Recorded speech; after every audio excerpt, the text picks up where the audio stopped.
Okay, vile mnajua ni Gaucho, ghetto president, mwanasoja wa the late Raila Odinga na mwanasoja wa Linda Ground ya inalidiwa na Oburu Odinga, Junet Mohamed na hao watu wengine. Leo nilikuwa mahali kwa mkutano ya kibiashara na nimepata simu mingi ya kwamba ndugu yangu kingpin yetu party leader wetu bandia Babu Owino amesema ya kwamba mimi sifai kufanya kwa hospitali kwa sababu wale naongoza walienda shule miaka 7 ama 8, wafai kukaa na mtu ambayo ajui hata aspirin ni nini ama Panadol ni nini. Na tena amesema mimi mtu kama mimi akichukua gavana atanifukuza, atanitoa kazi kwa sababu mtu kama Gaucho ni mtu anafikiria slow. Nataka niambie wa Kenya na naambia wana Nairobi na Wajaluo wenzangu na Wakenya wote ya kwamba ni ukweli ndugu yangu Babu na governor in waiting na kingpin in waiting na party leader in waiting ya kwamba hiyo vitu zote umesema ni ukweli. Mimi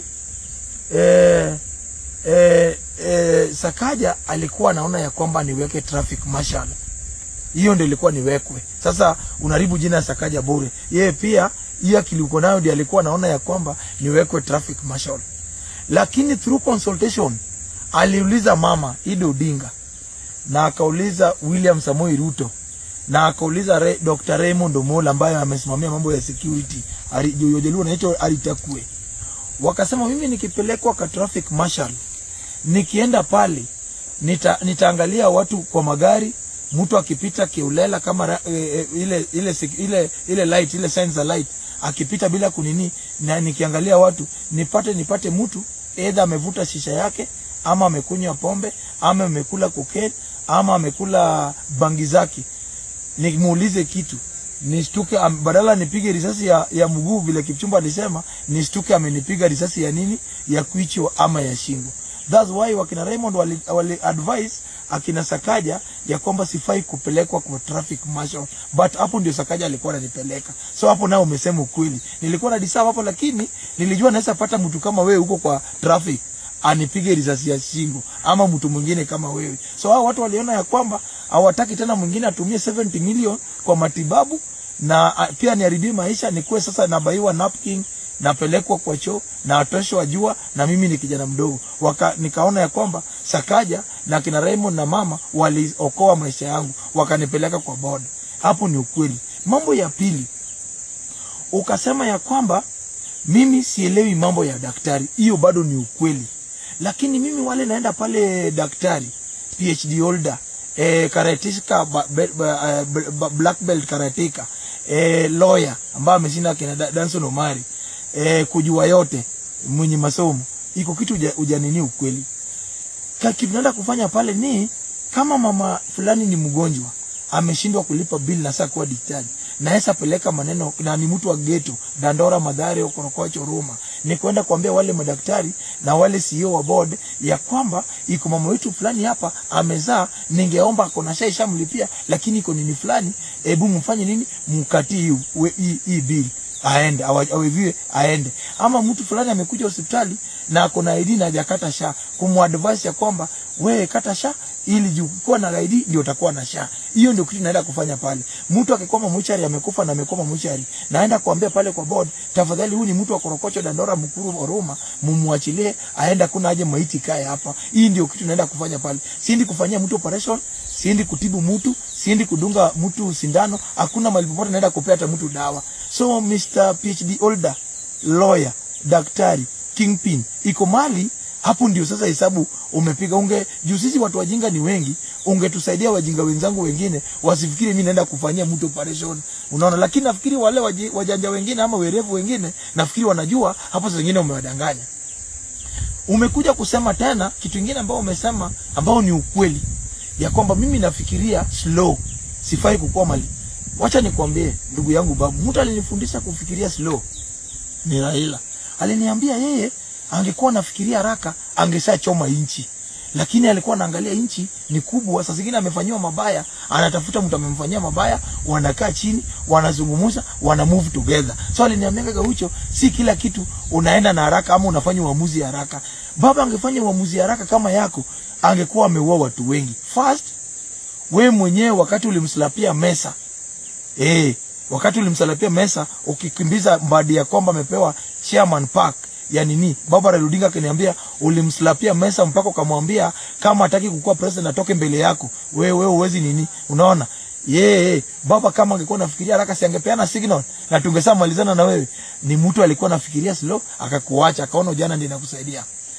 Huyu mambo ya kufikiria pole pole, Raila Odinga alikuwa anafikiria haraka, angemalizana Dalmas Otieno kwa sababu alikuwa anampinga sana. Unaona, alikuja akaweka tena amani katikati ya Dalmas Otieno, akampea ticket 2007. Dalmas Otieno akakuwa mbunge wa Rongo na alikuwa anamsumbua huyu Orengo ambaye ako na wewe. Alisumbua Raila Odinga mpaka akasimama naye, na baada alikuwa na mtusi. Alikuja akakaa na Orengo, akafikiria polepole, akakaa na yeye, hakufikiria haraka, wakakaa na yeye, akakuja akavuta Orengo, akamweka tena MP mpaka kawacha kama ni gavana wa Siaya. Huyu ni Raila Odinga ambaye alinifundisha kufikiria polepole. Huyu Raila Odinga baada alifikiria polepole kwa Nyang' Nyong'o, alikuwa na mtusi na akasema ya kwamba hakusoma vizuri, eti yeye ni profesa. Nyang' Nyong'o alikuwa secretary ya Charity Ngilu kwa SDP, akamchukua akamweka bado mbunge juu kufikiria polepole, hakumshikia. Huyu ni Raila Odinga ambao ni baba yangu ambaye anapumzika leo, alinifundisha kufikiria polepole. Sasa ninawaambia wewe, mali kufikiria polepole ilitoka. Juu zingine wewe hujui kwa nini mimi nafikiria polepole, sitaki kufikiria kama wewe haraka. Huyu bado Raila Odinga alinifundisha kwamba kufikiria polepole. Moi alimshika mpaka akamweka ndani. Bado akafikiria polepole, akakuja akateremsha bandera ya NDP, ikaitwa New KANU, akakubali kukaa na yeye tena ili Kenya iende pamoja. Hiyo ni kufikiria polepole. Alisahau mtu alimweka kwa jela miaka 9. Aoni bibi yake, hakuna kitu anafanya, hakuna biashara yake anafanya. Kama ingekuwa ni yeye kufikiria haraka, ungefanyia Moi nini? Na uko na influence kama yake, ungefanya nini hii nchi? Bado hiyo kufikiria polepole, alikuja akakaa na Mwai Kibaki after kumnyang'anya kura 2007 mpaka wakakosana na president wa sasa William Ruto. Unaona, akaambia kina Ruto, hapana, Kenya ni kubwa kuliko mimi. Akafikiria polepole, akaenda kwa serikali ya Barwabara. Hiyo ni Raila Odinga alinifundisha. Ni student wa Raila Odinga na mimi ni disciple yake. Lazima nifuate vitu aliniambia, kufikiria polepole si kufikiria haraka. Akakaa na Mwai Kibaki wakagawa serikali. Akakuja 2000 hiyo kufikiria polepole ndio wakati waliunda serikali na Kibaki, ndio akakuja akaleta new constitution 2010 ambao tuko na county ambao leo unapigana kukua na haraka haraka, unataka kukua nayo governor kwa sababu ya kufikiria polepole ya Raila. Ndio maana tuko na constitution ambayo inatufavor, ambayo hata sisi wajinga tunaweza pointiwa kwa board. Hiyo ni kufikiria polepole. Hiyo ni Raila Odinga. Raila huyu Odinga akanyang'anywa kura 2017 na Uhuru. Akakuja akasema hapana, nchi ni kubwa, akisema tu resist vitu mingi. Watu wakaresist, Safaricom, maziwa nini. Akasema hapana, nchi uchumi itaanguka. Akainyosha mkono yake, akasalamia Uhuru, akafikiria tena polepole, akaona nchi ni kubwa kuliko yeye, tukaenda pamoja. Hiyo kufikiria polepole, Raila Odinga juzi hapa akafilia kwamba amenyang'anywa kura na William Ruto. Tukakuwa demonstration ya sufuria na mwiko na nini. Nikikuwa hapo na mimi, akaniambia hapana Gaucho, Kenya ni kubwa kuliko mimi, wacha tufanye nini? Tuache hiyo yote. Wakati GNC ilikuja, ikaanza demonstration ambayo wewe kufikiria hiyo na nini yako, wewe ulitaka Kenya ichomeke, Ruto atolewe na fujo ile. Lakini Raila Odinga kaona mbele, akaona hii nchi ni kubwa kuliko mimi apart from politician, mimi ni mwanabiashara. Akaniambia Gaucho, akanikumbusha mambo ya Egypt, kitu ilifanyika Egypt hiyo kutoa president na hiyo fujo. Akasema nchi ya Egypt haijakuwa nchi mpaka leo. Akafikiria polepole, akaenda akakaa na Ruto chini, tukakuwa na broad based government. Hiyo ni kufikiria polepole, si kufikiria haraka haraka vile wewe ulikuwa unaruka kwa fence ya parliament, umeruka sijui wapi, nini ili uende na wave. Raila Odinga kukua hivyo. So nikikuja bado kwa hii mambo ya kufikiria kwenda haraka, ndile huo jambo mbaya. Alisema zile vitu yote ameweka linafaa ifuatwe, akaolewa kwa nyumba. Hiyo jambo mbaya. Hiyo kwenda haraka haraka ndile iliua Tom Mboya. Hiyo kwenda haraka haraka, unaona? Hiyo kwenda haraka haraka ndile ilifanya wakina nani? Hii group ya akina Makina Matiba, hiyo haraka yake alidungwa sindano akakufa, kama yeye ni zuzu ajui hata kama anakufa. Hiyo kwenda haraka hiyo yako, unaona? Yeye ingekuwa hao pia wangekuwa naenda slow pole kama Raila, wangekuwa mpaka leo, hata wangekufa tu na umri ya Raila, lakini walidungwa sindano wakakufa mapema. Jua kwenda haraka, so baya haraka na kufikiria pole. Kama hiyo kufikiria pole nimefanya mimi, unasema ya kwamba sifai. Mimi hii kufikiria pole nilichukua kwa Raila Odinga. Hiyo kufikiria pole ndio Raila Odinga aliniweka ya kwamba mtu kama Oburu Odinga kishawekwa kama kiongozi na elder amekuwa kiongozi wetu, tunafaa tumfuate, tumsupport tukingoja wakati yetu. Hiyo Raila Odinga alinifundisha. Gladys Wanga kiwekwa chia lady, hata kama ni mpole, hata kama ni mama, tunamfuata tu hivyo. Wewe babu, kila kitu yote ambayo inaenda na Wajaluo, wakati chairman Mbadi alipewa park ulimpiga. Saa hii hata Gachagua ambayo ni mkabila kabisa, apigangi Wakikuyu wake ambao anafanya kwa serikali. Yeye akiamuka asubuhi anapiga tu Junet Mohamed, anapiga Wanga, anapiga Raymond Omolo, anapiga Opiyo Wandayi, anapiga Mbadi. Lakini wewe pia ambayo wewe nyao ni watu wenyu umejoin Gachagua, unapiga Raymond Omolo, Etio Guns, unapiga Mbadi, unapiga Opiyo Wandayi, unapiga Tandi, unapiga Wanga, unapiga Oburu. Wewe mtu mmoja unataka governor Nairobi, unataka senator, unataka governor Nairobi, unataka kingpin, unataka party leader, unataka kiongozi ya kila kitu, na wewe ndio mwerefu, wewe ndio kila kitu babu. Sasa Wajaluo wote ambao wanafanya kazi utaki, unaona? So umeniambia kwamba ukipata kazi, wale watu wote Sakaja amefukuza, ameweka kwa kazi wote ambayo alitoa Dandora, Korokocho, Mathare, Huruma. Wale wengine hawakusoma, wengine walimaliza shule, wengine hawakumaliza, wengine waliacha katikati. Sakaja ameweka kwa polisi. Inamaanisha leo ameweka kwa traffic marshal na wengine Kaju. Inamaanisha leo ukichukua governor wote utawafukuza, ikuwe Nairobi County sasa ni watu wa PhD na nini ndio traffic marshal na ndio Kanja ambao wanafuatana na UKAS. Hiyo ndio inchi ambayo unataka. Na mimi nauliza babu, sisi wajinga pia tunalipa tax, tunalipa ushuru. Mimi nakuuliza, sidhani wewe unamaanisha kwamba sisi watu wajinga pia tunafaa tuwekewe mali ya kulipa ushuru, na sisi pia pia lazima tuishi na tukule kama watu wengine. So sisi ushuru yetu inafaa ichukuliwe tu ushuru basi ya PhD, kwa sababu hao watu PhD wananunua mkate 60 ama 70 kama sisi, wananunua maziwa 60 ama 65 kama watu wa PhD. Inafaa basi duka ya PhD na duka ya masters na black belt holders wale wanapiga ngumi pia wakuwe na duka zao, na sisi wajunga pia tukue. Hata kama ni mkate nyinyi mnauziwa mkate, so sisi tuuziwe 5 bob, kwa sababu sisi ni wajunga, tunafanyiwa favor katika nchi yetu, unaona? So mimi nataka nikwambie ndugu yangu babu, nataka nikwambie, na hii nakwambia bure, na naambia Wajaluo wetu, mnaona tu babu huyu alianza kupigana na Oburu, akapiga Raymond Omolo vile anainua guns. Wale vijana wananunulia pikipiki, anafanya nini? Anasema Raymond Omolo anaua vijana, akishaua vijana anajengea mabibi zao nyumba. Anasema wakina Junet, anasema wakina Oburu afai kuwa kiongozi wake, huyo ni mtu mzee. Alitoka hapo kabla hata Raila Odinga akufe. Wewe mwenyewe ulislapia Raila Odinga mesa. Kama huku uheshimu Raila Odinga na ukasema Raila Odinga kutoke, mimi hiyo Raila Odinga ananiambia pale Alingam, hiyo next to hiyo nini, hiyo Alingam next to hii nini inaitwa casino next hapo Alingam, akaniambia kama mapua yake mapua yake hapa ime nini wakati alianguka, akaniambia kwamba babu, ndugu yangu alimslapia mesa na akamwambia toke kama hataki kuwa president. Hiyo siku akipiga Mbadi mpaka kaingia chini ya mesa ya kwamba nataka chairman park. Baba Raila Odinga kaniambia na mdomo yake, huyu kijana amenitusi mimi, kijana wa Oginga, nikipigania hii nchi. Baba yangu Oginga alipigania akaikosa kuipata. Mimi pia ni kama nitakufa bila kuipata. Huyu kijana nitaona mahali amefika. Aliniambia kama tumekaa hivi, tulikuwa na mimi rafiki yangu Marco Londe Wakagani, tulikuwa na Uhusu wa Siaya na mimi na the late ule jamaa alikuwa anaitwa nani? Ule bodyguard Udiwor. Babu, leo unataka kutuforce ya kwamba lazima tukusupport na nguvu. Babu, sisi watu wa nje, si watu wote utadili nao vile ulikuwa na deal na watu wa university. Watu wa university ni kuku ya grade. Wanapewa maji, wanaonyeshwa mahali wa kukula, wanalipiwa fee, wako tu pale kuzunguka tu. Hapo una deal, ukitaka kuwa kiongozi ya watu wote, unataka wajinga. Ndio maana Odinga alikuwa anazigizana na kila mtu. Alikuwa anapenda walevi, watu wachafu, watu wanauza mboga, watu wakora, watu wamesoma, watu wako na masters, watu hawana. That's why kila mtu alikuwa anapenda Jacom. Lakini wewe unataka kutuambia kwamba wewe unafaa kwetu na marafiki wale wamesoma peke yako, nao wanasoma pia. Babu, umekuwa university, utuambie. Si mimi umesema mimi nimepewa board na mimi ni mjinga? Utuambie wewe kwa Embakasi tumekuwa since umechaguliwa sasa unaelekea miaka 7. 8. Utuambie watu ngapi kutoka Nyalenda wale umepea hata contract hapa ama umeandika mahali. Utuambie wale ulisoma na hao University of Nairobi, Wajaluo hata tribe nyingine ambayo ulipea mtu contract ama umeandika mahali ya kwamba huyu mimi ndo nimepea, tulikuwa na university nimempea kazi na amesoma kama mimi. Utuambie, unaona? Utuambie bado watu ngapi wanafanya contract. You contract Embakasi East inafanywa wewe na bibi yako. Kampuni za familia bibi yako inafanya contract huko. Babu Owino, hata wale wa mama wanakufanyia tunajua vile umewaweka. Uliwaweka wakakuwa wale wanaishinda tu babu kwa sababu wao manono wamejiblicha hapo Embakasi East.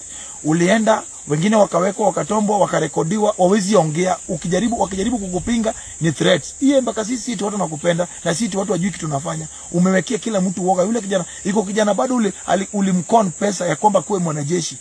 Ulimkon karibu 500,000. Wakati huyu kijana ulimkon akitaka kukudai ulimfanyia nini? Ulikuja ukamdanganya akashikwa na pembe za ndovu. Kama si ule jamani Otiato ambao ulimsema na yeye, huyo kijana alikaa jela miaka 3. Akitoka wakati Otiato alimsaidia juu alipigwa bond ya 2 million. Wakati alitoka hakurudi tena kukuuliza hiyo pesa tena. Unaona?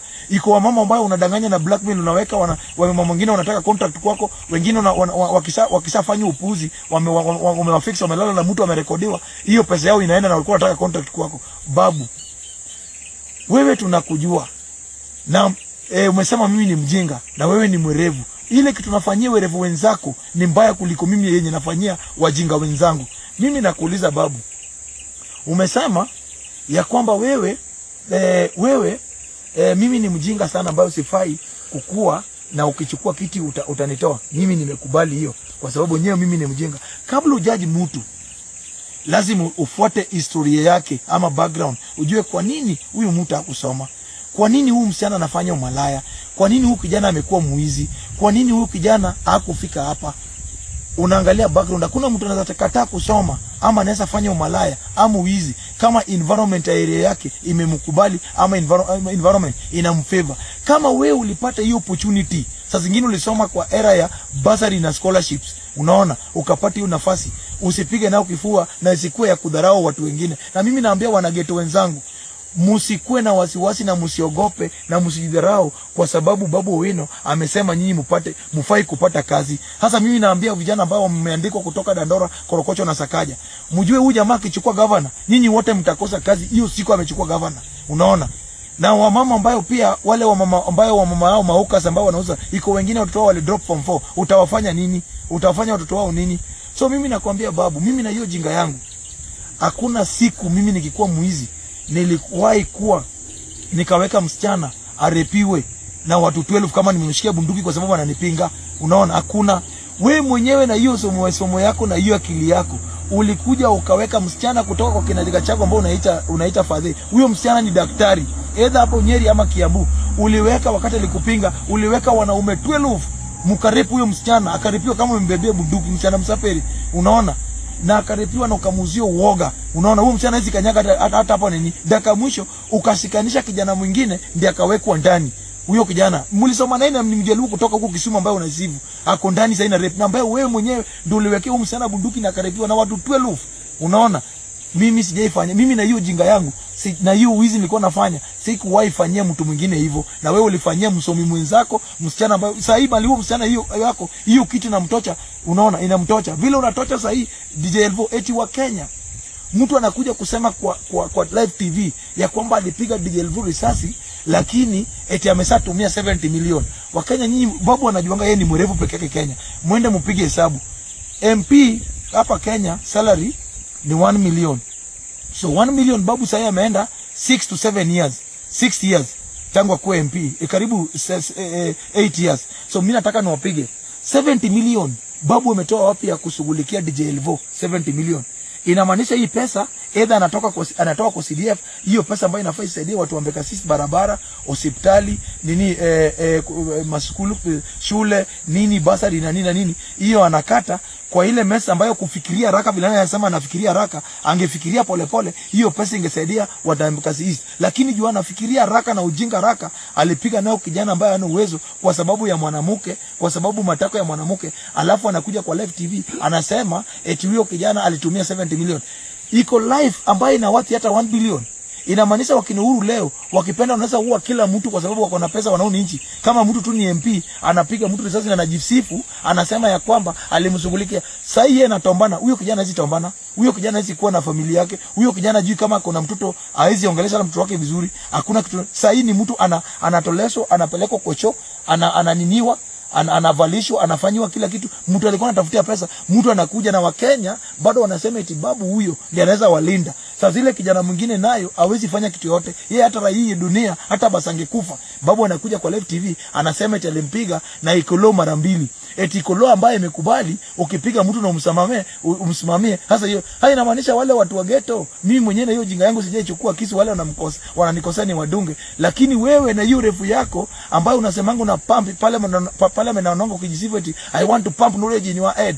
Yani uliona tu unge pump knowledge ama wisdom kwa nani, kwa DJ Elvo, uliona tu pump risasi kwa shingo yake. Hiyo ndio kitu unataka kila mtu akue. Na hiyo mimi ujinga yangu sisi fanya kitu kama hiyo. Babu Owino, na hiyo revu yako tumejua wewe ni mwerevu. Mimi nakuuliza. Na nakuuliza tu, Gachagua ni mkabila sana. Lakini hautawahi pata Gachagua akipiga watu wao ambao wako kwa serikali hata moja. Hata moja apigangi. Lakini wewe ukiamuka asubuhi ni Raymond Omolo, Mbadi, Opiyo Wandayi, nani Oburu Odinga, Atandi, hao ndo unapiga. Unaona? So mimi nakuuliza, umesema umetafuta kingpin imekukosa. Umetafuta party leader umekosa.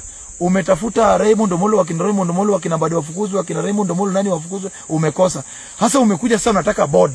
Hii board pia Sakaja alinipea ili nitoke kwa gunship. Ili usisome jina yangu kwa list. Nimetoka nimerudisha rungu chini. Tena unataka hii board nifukuzwe. Kesho tena nikirudi kwa gunship nichukue rungu. Tena utakuja kwa Left TV usome list ya jina yangu. Na unaona, na ni jina tu wa vijana wa Jaluo. Juzi wale walikuwa wanasoma jina yao ya kwamba uliwe, au vijana wana kazi, hawakuwa na kazi. Sasa mmoja wao kama Gaucho amepata kazi, unasema tena afukuzwe. Na wale wako Kisumu pale pia unasema wanatumika, wanafaa washikwe wauliwe. Then wale pia ukipata kazi pia uwataki. Babu Owino, unataka government ama sisi au vijana wa Jaluo watupiwe nuclear ndio ubaki peke yako? Mimi nataka nikwambie babu. Mimi nakwambia bura ndugu yangu, Raila Odinga ambayo alikuchukua akachukua favor akakupea kiti, kwa sababu hata Fidel angekuwa babu aungekuwa Embakasi East MP. Kwa sababu gani? Wewe uje kuwa pro Raila Odinga, ulikuwa pro government. Nataka nikwambie, wakati G7 ilianza kina Kalonzo, Uhuru Kenyatta kama kwa egg, Raila Odinga alitumwa kina Fidel Ndolo, ukasema ya kwamba ili uwasaidie Uhuru Kenyatta na Ruto wasiingie Jivanji, unataka 3 million utoe vijana wa university wazuia watu kuingia. Ulichukua 3 million ambao ulipewa na Fidel. Ndolo alikuwa hapo, Gumo, Ababu na Mwamba na kina Kotun. Daka mwisho after kuchukua hiyo pesa ulichukuliwa na Paul Kobia. Huyu alikuwa na uzanga nini? Sitaki kusema biashara yake. Huyu Paul Kobo, huyu Mmeru alikuja akakuchukua akakupeleka kwa ule mtu alikuwa by that time kama Kibichu ama kama Raymond Omolo, alikuwa anaitwa kwa serikali ya Kibaki Ringo. Alikuwa anaitwa Ringo. Ukapelekwa ukapewa 10 million. Ukajienda ukajifunga kwa BNB. Hiyo pesa Raila Odinga na kina Fidel ulikula. Unaona? Hiyo kitu ilifanya Fidel alikufa kama kuna hasira na wewe mbaya sana. Ulikula hiyo pesa na huko hai nini? Unaona? So wewe leo ndio unataka kujifanya umejua ODM kuliko ni. Kama Raila Odinga alikuwa nakupenda, muliingia ODM the same year na Sifuna. Muliingia wewe, Jicho Pevu, Steve Mbogo na wewe. Steve Mbogo alitoka ODM kama saa pewa director ya youth. Unaona? Kwa nini baba hakukupea hata ya kusimamia kufagia Orange House? Akakuja akaweka Sifuna secretary general. Kwa nini hakukupea mali popote ya youth? Kwa nini? Kwa sababu walijua vizuri wewe ni mwanabiashara na wewe uko na raka. Unaona? Badala uheshimu baba Raila Odinga aliniambia Gaucho ndio usucceed, lazima uheshimu wale wako mbele yako. Lazima uheshimu watu kama Junet Mohamed, time yao ikifika, akina Gladys Wanga, akina Oburu Odinga, akina Raymond Omolo, mali wako. Ndio wewe pia siku moja watu waheshimu uongozi yako. Lakini hao watu wote kama umedharau, kama Mama Ida ambaye alifanya, Raila Odinga akutaka upewe tiketi ya Embakasi. Na kumbuku ikikuja, ulikuwa unaenda kusimama Dandora. Meeting ya kwanza uliweka na Gwex, ulikuwa unaenda Dandora. Hata ukianza kuregister vijana wa university uende usimame kwa Gakuya. Ndio ukadevasiwa ya kombo enda Embakasi East. Kwenda Embakasi East, huko ambao unajipika kifua. Ukienda Embakasi East, baba hakutaka kukupea ticket. mama huyu ambao uliweka Maverick atusi na jina yangu ya kwamba niko na affairs na wewe, kama mama Ida ambaye alikusaidia ndio ulikuja kuweka eti muta mtusi, kama huku na respect na ule mama, sasa mimi utakuwa na respect na mimi? Na ule mama pia amesoma kukuliko na apigangi kufua kama yeye ulimweka na ni mama mkubwa. Hii story yote wakina Maverick na watu walikuwa naongea, wewe ndio uliambia Maverick ili nikosane na hiyo family. You first wewe ni muwivu, utaki mtu mwingine anaenda na utaki kijana wote Mjeluo ambao uko smart ama kijana Mjeluo ambao uko na influence, hautakangi. Kama huwezi muua, kama huwezi mchorea watu wampige, kama huwezi chora amuuliwe, kama huwezi chora awekwe ndani afungwe, then wewe si mtu. Unaona, ukaweka Maverick wako atusi mama ambayo alifanya ukapata ticket ukue Embakasist. Then kukua hiyo Embakasist ukakuja kuhusia watu narrative ya kwamba wewe ndio unapendwa Embakasist, hakuna Mjaluo anazapita. Nani alijua Omondi? Na Omondi alipita hiyo Embakasist, na ukwani wakikuwa kukua hiyo Embakasist, ukasai unatukujia na narrative ya kwamba eti mimi Embakasist na chaguliwa na tribe yote, hakuna mtu anazapita. Ule Omondi alipita Embakasist na wakikuu walikuwa hapo na alishinda, sijui nani alikuwa hiyo area. Unakuja kurudia narrative eti wewe ukitoka Embakasist itachukuliwa na tribe nyingine, na wewe ukikuja kuichukua ilichukuliwa na Mjaluo. Kwani wewe ndio wakati ukifika wakikuu walipamp hapo? Ama wewe ndio ulikuja ukanini? Alafu sasa umekuja kutoa kwa kwamba Mjaluo yote umeamini ni mweke ule mtu mweupe kama wewe. Unaona, mtu mweupe kama wewe. Sasa sisi ambao nywele ngumu na hatuna nywele ya white, hawezi tu nini, hawezi tuheshimu, hatufai kukula hii nchi na hatufai kuishi. Mimi nataka niwaambie Wajaluo wenzetu, babu ni agent ya kupigana na Wajaluo ambayo wako kwa serikali.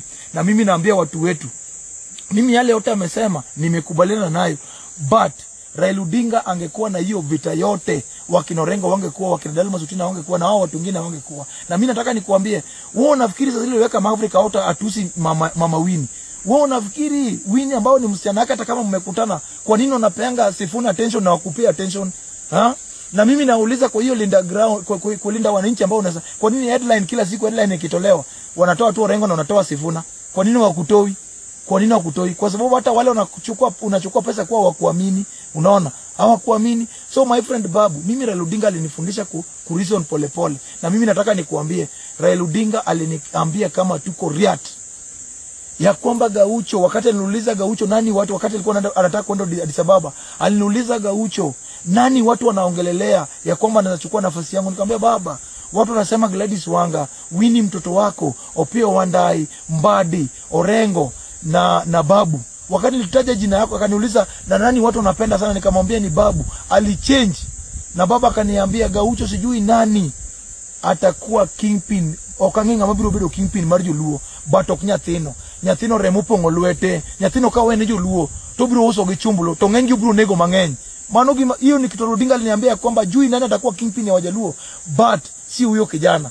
Huyo kijana damu yake mkono yake imejaa damu. Nikimwachia Wajaluo atauza kama umena ama kama Kajwele, na wengi ataua. Tumeanza kuona hao vijana Wajaluo wanataka wauliwe Nyalenda, ndio unasoma jina yao wauliwe. Hao Wajaluo wanataka wafukuzwe kazi. Hao Wajaluo wanataka watolewe mpaka kwa board. Hao Wajaluo wanataka wapate maisha mazuri. Hiyo ndio kitu nataka. Mimi nataka nikwambie, wakati ulikuwa MP, Jagwa alikuwa rafiki yako. Hakuwahi ongea hata kizungu hata moja. Kwa nini ukukuja kwa midi useme Jagwa? Kwa nini uje ongea kizungu? My friend babu, na kuambia bure, mimi mtu nilikuwa loyal kwake ni Raila Amolo Odinga.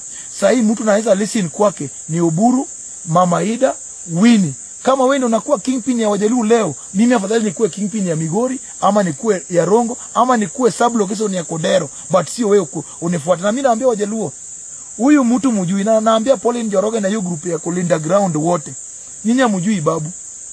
Pauline na hao wasichana wanachekanga, hao wakikuwa wanachekanga na nyinyi hapo. Mrembo mtawekwa, wale hawezi lala nao, ataweka mabeste wake walale na nyinyi kwa hiyo function mkienda Busia ama Kisumu ama wapi, na anaweka recording. Pauline ataweka kama ni pesa, atawakon pesa ya kwamba atawasaidia Wajaluo wa support, anakufaka akili na anakufaka pesa na anakurecord. Wakati utakuja Pauline atakwamba unataka kulalamika, unatumiwa video yako. Aya, hao wanaume wengine pia ataweka, wengine wanarekodiwa wakifaka. Wakati una nini anakuambia anaweka dema na kurecord ukifanya ngono. Wakati itafika ya kwamba mnataka viti na mnataka kumoppose au mnataka kumpinga, anakutumia. Mimi nimewaambia na bado nasema, Babu Owino ni times 4 ya Mike Mbuvi Sonko. Babu Owino ni worse than Johnston Sakaja. Na mimi nataka niwaambie pia Wakenya, wa Nairobians, mumeshinda mkiua Sakaja na magavana story ya mambo ya drainage na mabarabara. Mimi nauliza, Raila Odinga amekufa hapa akisema ya kwamba pesa ya roads hizi kera kura nini irudi kwa county government. Kwa sababu gani? Town barabara ikiharibika ama drainage imekuwa nini, kazi ya MP anapewa pesa ya barabara anakula, wewe umeweka machoko kwa governor. Unaona, Nairobi County imeuniwa na constituency 4: Lang'ata, Starehe MP, hiyo ni Amos Mwago, nani ule ni Wadagoreti, nani Elachi pia amechukua pati ya Nairobi, na Wanyonyi nini waine MP waine wote. Hii pesa yote ya roads, eti shida yote drainage na mabarabara mumeweka tu mkilaumu Sakaja. Mukitaka barabara zitengenezwe katika jiji la Nairobi, then mukubali ma MPs wapitishe ama president atoe pesa ya barabara irudishwe kwa county government, then mulaumu ma governors. Unaona, na hiyo ndio kitu Odinga alikufa na akasema, mimi sitaki mkipenda muniwache nyinyi wote, lakini lazima tuseme ukweli.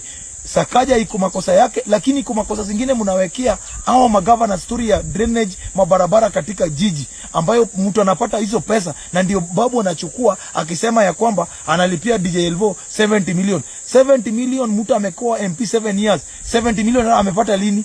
70 million amepata nini kwa salary yake? Inamaanisha wanaiba kutoka kwa hizo pesa za kura na kara, ndio akisapiga mtu risasi anakuja kujisifu nayo kwa TV ya kwamba analipia mtu hospitali. Mimi naambia wanageto, kueni na roho, na nashukuru Sakaja, President William Ruto na Mama Ida na Raila Odinga family na wana ODM kwa kunionea huruma ya kupontiwa kwa board. Na vijana msiogope, inchi tunalipa usuri wote, msisikie huyo mtu. Asante na Mungu awabariki.